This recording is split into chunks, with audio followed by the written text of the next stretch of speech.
So I read this book that came out in 1759, and it still holds up. The book is called Candide, and it's the best work of famous French philosopher slash writer Voltaire. In this book, Candide ends up going all around the world due to a series of unfortunate to downright traumatic events. The whole book is a satire, and the jokes still kind of work. Voltaire's taking shots at optimistic philosophers, nobility, religious figures, etc. He tries to take a shot at all of them, mostly suggesting that the expectation of a just God in this cruel world is a laughable notion.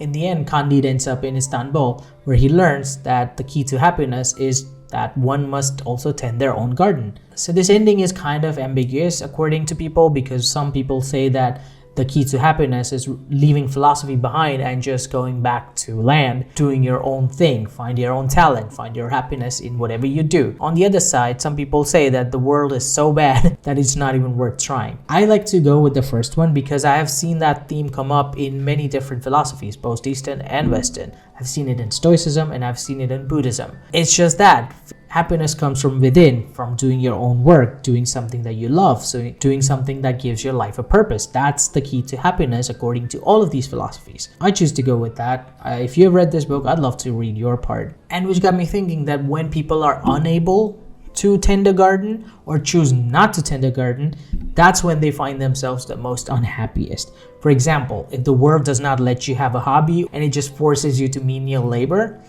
that's gonna make you unhappy. Or on the other side, despite having all the resources, if you're trying to find happiness out there in the world, trying to prove everyone something, you're still gonna be unhappy because it's just a never-ending quest. I don't know. If you've read this book, I'd love to hear your thoughts.